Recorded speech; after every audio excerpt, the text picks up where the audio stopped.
Hey, so now we are actually at a different place. This is the Palouse Falls. I'm still in Washington State, and we went from very, very dry to very wet. These are these amazing falls, kind of in the middle of nowhere, surrounded by basalt. And that is a volcanic rock, and very mafic and dense. This is just amazing.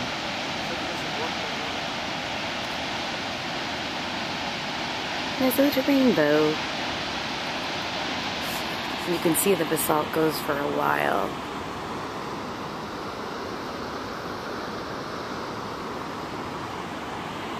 Wow.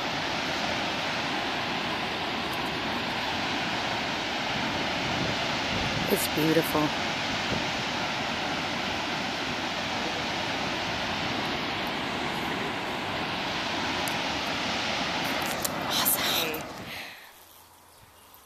So it's later in the day, it's day 2. It's very, very warm. I'm super, super sweaty and gross if you can't tell.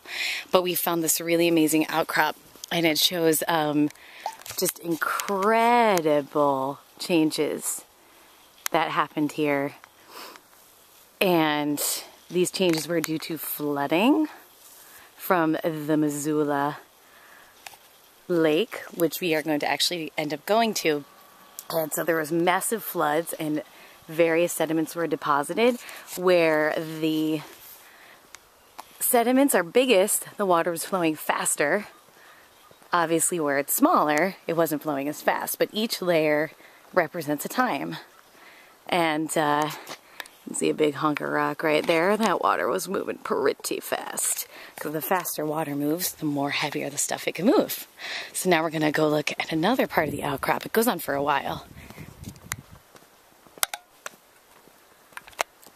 And there's these things here called rhythmites, and pretty much they're layers showing the rhythms of pulses, I guess, of the flowing water.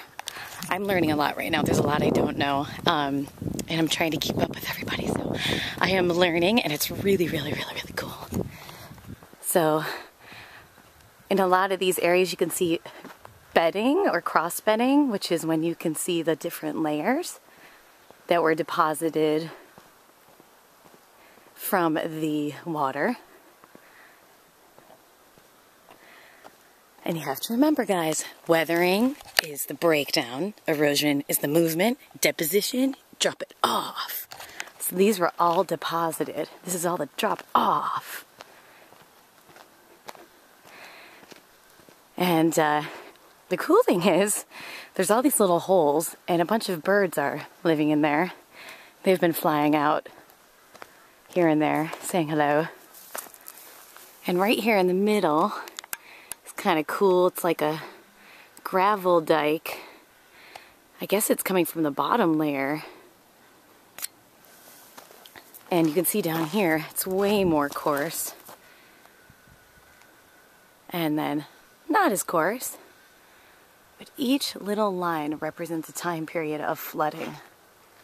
And that's a lot of stuff. This is from deposits from our last glacial ice age.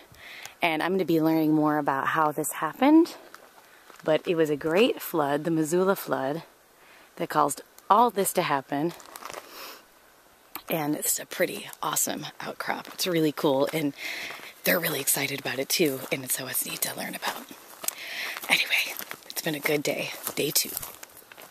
So this is the next part of the outcrop, same thing, where we took some samples. That's Joel down there. He took a few samples, and really, really awesome stuff. And we just had a guy drive by and say, rattlesnakes, just so we would know there's rattlesnakes here. Thanks, mister. Hey, another cool part about this outcrop is you can see a bunch of different kinds of sedimentary rocks in one place, which is really, I guess, very rare. So the really fine grain stuff, I believe this would be siltstone. Very fine, fine grain, really small grains. Then if you look down here, it's a little coarse, a little more coarse. That looks like sandstone. Then if you look over here, you've got a bunch of different sized pebbles all together. That would be conglomerate. And if you look way up there, you'll see lots of different sized pebbles. Some of them are huge.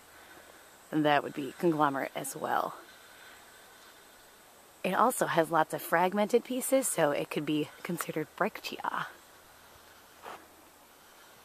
Or breccia. I think I was making it sound too funky. But these things right here are considered to be rhythmites. Rhythmite, rhythmite, rhythmite. Cool, cool, cool, cool, cool, cool. And they're taking samples of that down there to find out how old they are. On the other side of us is a very lush greenland. And there's horses and sprinklers that I wish were on my face. It's also very quiet here.